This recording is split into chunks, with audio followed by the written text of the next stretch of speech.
Well, we're now 3 weeks into the 2017 NFL season. I was about to say PFA and UFL at the same time, as we're starting to finally see what all the teams are, who's the contenders and who's the pretenders. And last week, went 7-9, which, although it sounds terrible, which it is, that's usual for like week 3. Like I said, historically for week 2 and 3, just this year's week 2 was different, where I went 10-6, stuff like that. But this year, oh my god, I have not been doing good with my picks at all. The teams this year have been like quite unpredictable, that's for definite sure. And of course, here's the playoff standings after 3 weeks. In the AFC would be the Chiefs and Bills with the byes, with the Ravens going to the Steelers and the Jaguars going to the Titans. And the NFC would be Falcons and Vikings with the byes, with the Redskins going to the Eagles and the Cowboys going to the Rams. And my picks for the Super Bowl still remains the same right now, Chiefs beating the Falcons. Before I get to my picks, I gotta say, thank you very much, players, coaches, and everyone the last week that did the anthem protest. That was awesome.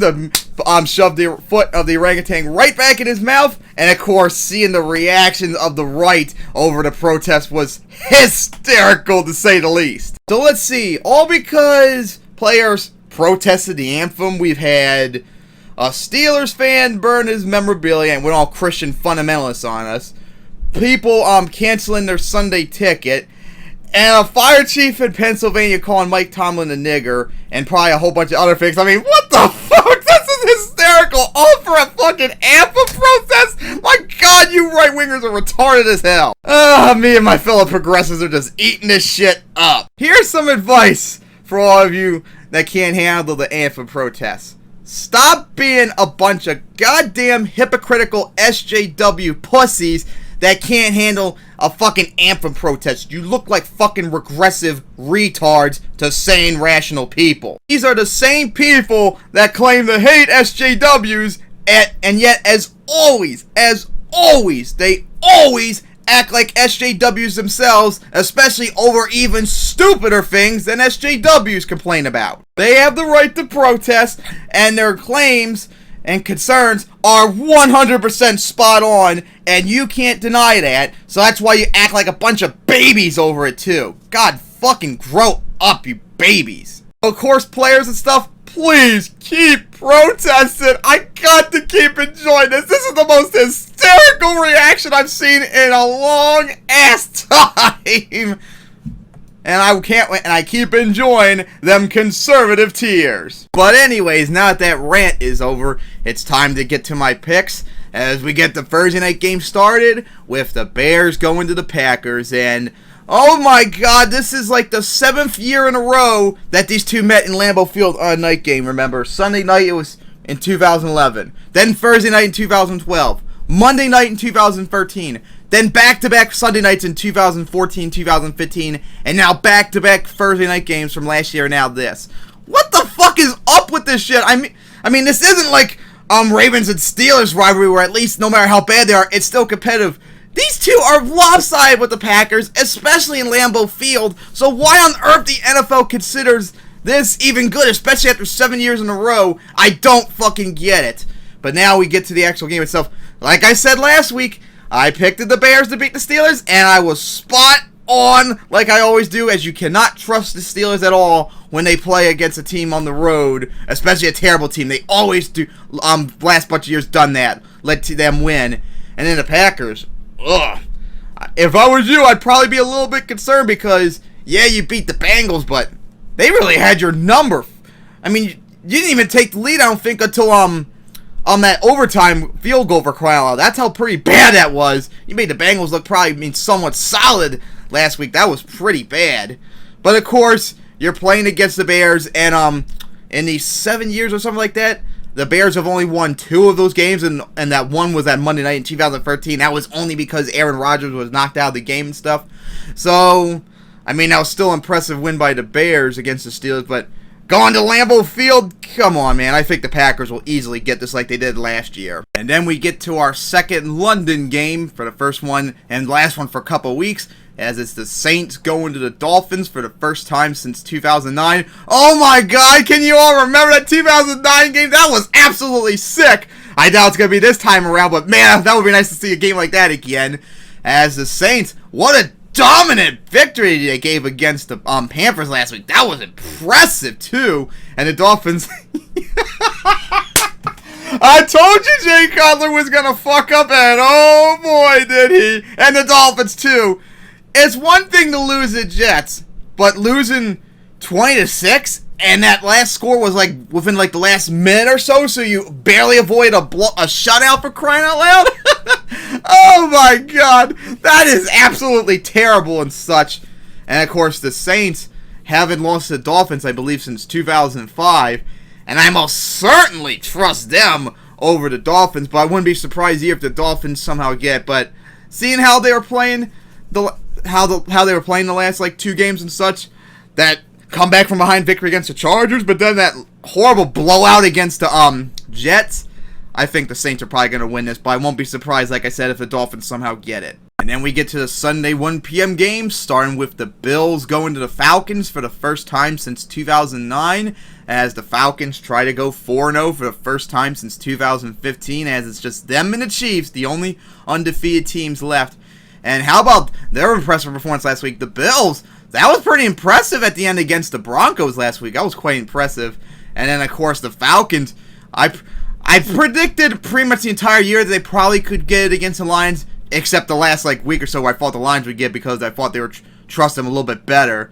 But the Falcons, they playing pretty good despite not having Vic Beasley left. The Bills have not beaten the Falcons since 1995, for God's sake. That's how long it's been. And I mean, that was an impressive victory against the Broncos, but I still don't really trust the Bills at all, especially on offense. I mean, offensively, they're just not really trustable there, and they're very inconsistent, so I think the Falcons will get this and stay undefeated. And, oh boy, I'm looking forward to this as always, as it's the Steelers going to the Ravens with the AFC North on the line, since they're the only teams at the moment with a win even in the AFC North, and wow, did they shit the bed last week or not? I mean, it's quite incredible that both teams had shot to not only stay undefeated, but have the lead to AFC North instead of them being tied at the moment. I mean, the Steelers, you saw the Ravens get destroyed by the Jaguars in London, and then you go and lay an egg against the Bears, which I predicted. That's pretty bad. And the Ravens, what the hell? Oh my god, 44-7 for crying out loud against the Jaguars of all teams?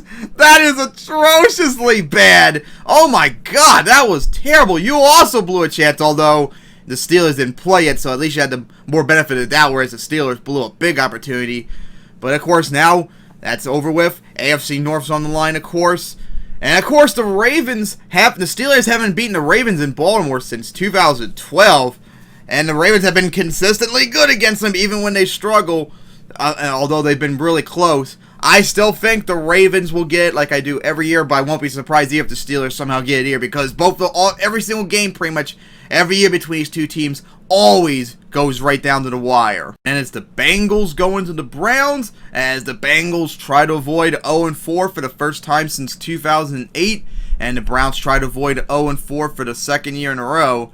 And the Bengals, wow, that offensive coordinator change really seemed to help them much, since they actually marched down the field quickly to get a touchdown, and they were very competitive against the Packers, and only they just blew it in overtime since they were like completely shut down in the second half. And the Browns, man, the Colts really spanked you until you started to make a comeback in the end right there. So, I mean, I'm trying to think of...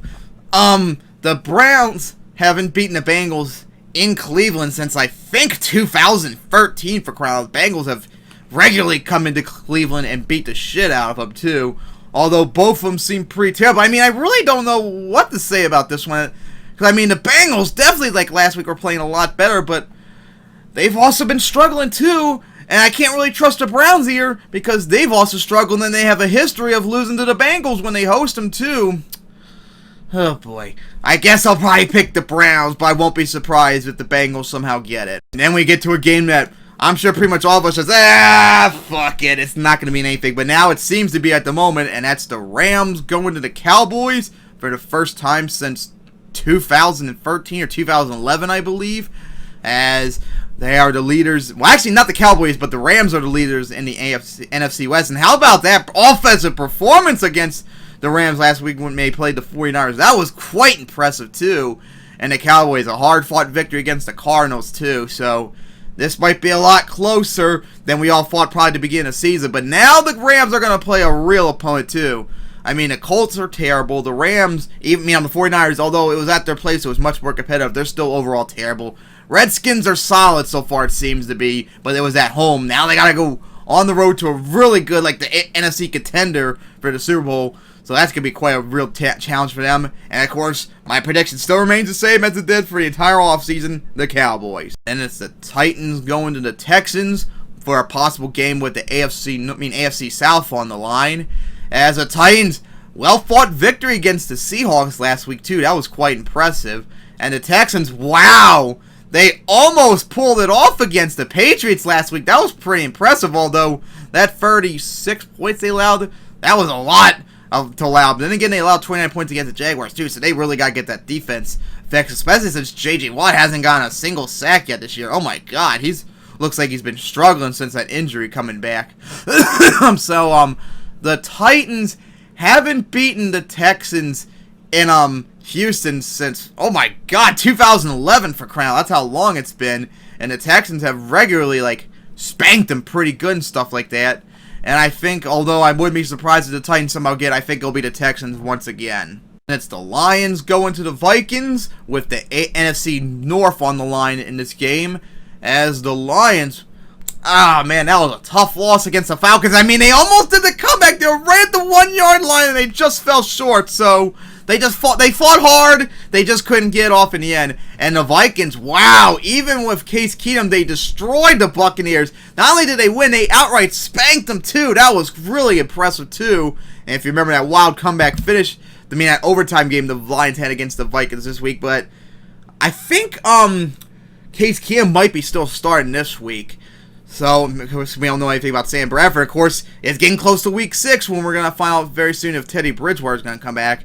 But I think last year was more like a fluke for the Lions, and I think the Vikings will get this one. But I won't be surprised somehow if the Lions get it. And it's the Panthers going to the Patriots for the first time since 2009. And wow.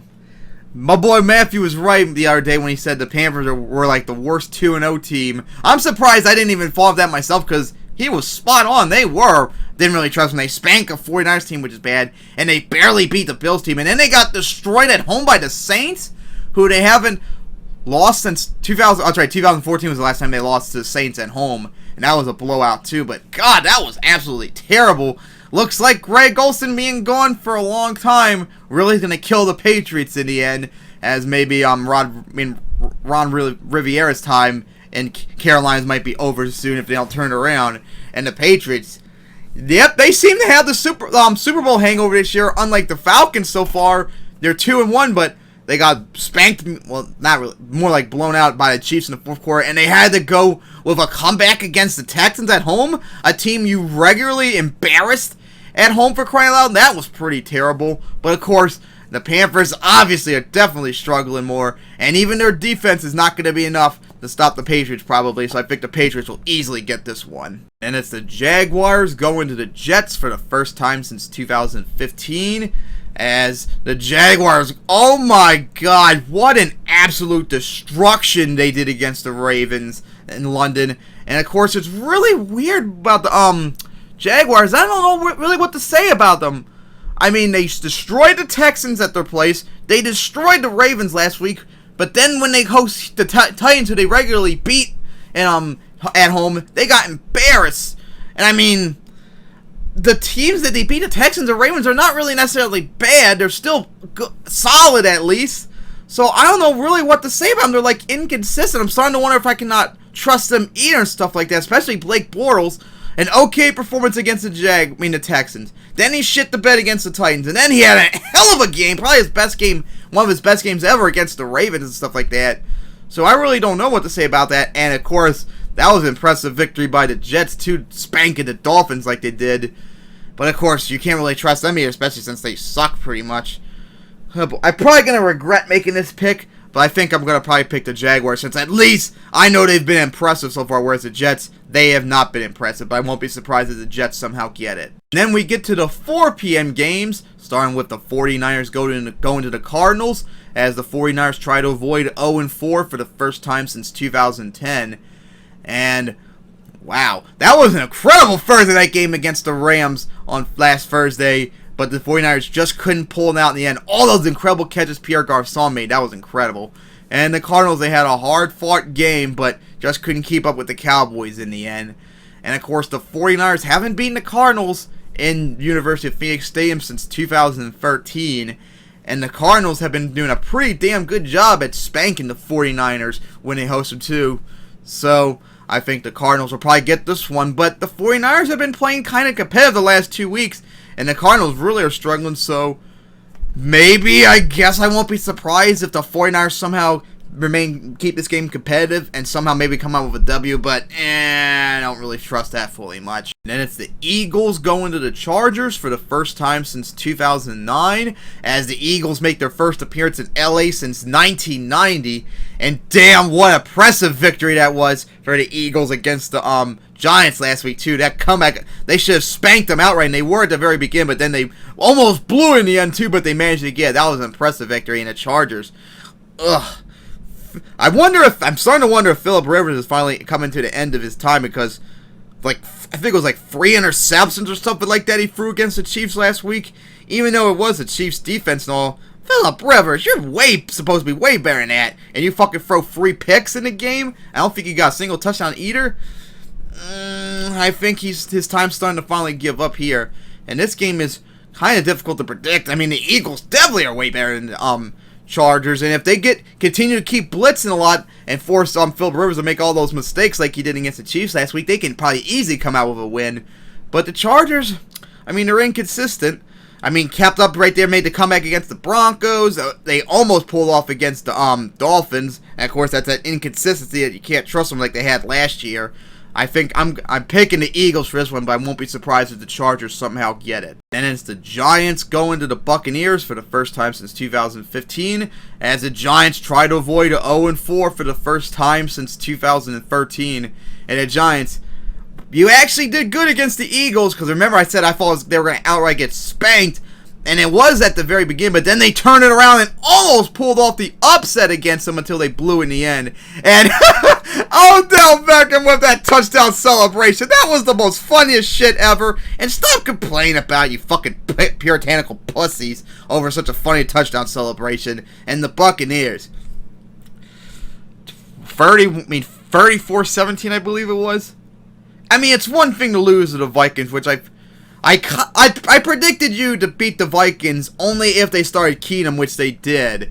It's one thing to lose to them, but 34-17, I mean, I expected that more of Bradford as a starter, but Case Keenum, oh my god. Looks like the Buccaneers are starting to show like an inconsistency too, ready to destroy. Just like last year, remember when they started off the road on the Falcons, they pretty much spanked them, and then they got destroyed by the Cardinals the next week too. So it looks like the Buccaneers haven't maybe either inconsistency or maybe they just have a tough road start to the year, like they've had the last 2 years where they start slow before finishing a little bit stronger at the end of the year. And of course, the last time these two teams played, I think it went right down to the wire too, and that was when the Buccaneers were still struggling, rebuilding. The Giants were supposed to be the NFC East contender that year. And of course, I think the Giants still struggle. As long as they keep pressuring Eli, which of course, that offensive line is still terrible and stuff like that, I think the Buccaneers can get this. But seeing how the Giants played last week, I guess I can't be surprised either if they somehow get it too and put the Buccaneers in a difficult spot. It's the Raiders going to the Broncos with a matchup trying to keep up with the Chiefs for the AFC West. And wow, both teams really disappointed. The Broncos, I mean, I'm not really surprised that they lost to the Bills, but I mean, they did play pretty good. It was just at the end, and of course, fuck all the bitches that make a big deal about Von Miller getting that penalty for crying out. That was ridiculous, that penalty too. But the Raiders, 27-10, and you only got 100-something yards against the Redskins. What the fuck was that? I expected it the other way around, for crying out loud. You made Kirk Cousins look like they're a car out there, for crying out loud. That was absolutely atrocious how they couldn't get anything going offensively. And now they got to go up against a real defense. Oh, now, they did beat the Broncos 2 years ago, remember? And that's when they didn't have that offense. And, of course, the main reason why they lost last year because they didn't have Derek Carr. So, I really can't. I'm not really sure who to pick for this one. I mean, the Raiders, who I think definitely a much better team, and they have the offense to catch up. I mean, they got spanked by the Redskins, who have nowhere near as good of a defense as the Broncos, and they did spank them last year. So I think I'm gonna pick the Broncos for this one, but I won't be surprised if the Raiders somehow get. And then we get to Sunday night, and that's the Colts going to the Seahawks for the first time since 2005, as the Colts. Yay, you beat the Browns. You still don't have Andrew Luck, and you're probably not going to get him to week 6. So, yeah, at least Jacoby Brissett did much better this week around. And the Seahawks, man, Russell Wilson had one hell of a game at point, which he didn't have really so far this year, but you still lost too. So, like I've said, this one might be like the Seahawks last year that possibly contend for a Super Bowl, since the NFC West is so terrible, but they're still struggling themselves. And man, the way the Rams have been playing, you got to really consider yourself in deep trouble, Seahawks, if you want to keep up. You're going to have to really get your game up and at least challenge the Rams, too, if you want to have any shot to win the NFC West, looks like at the moment, too. I mean, it should be like an easy pick. Colts going up against LOB, who are still playing pretty good, too. I mean, that should be like an easy victory, but of course we saw the Seahawks struggle against the 49ers in week 2 when they were definitely a much better team. I mean, they were behind in the fourth quarter, for crying out loud. The Packers held them down pretty good. The Titans spanked them pretty good. You gotta be really concerned if you're the Seahawks too. But of course, the Colts are also terrible too, especially without Andrew Luck and stuff like that.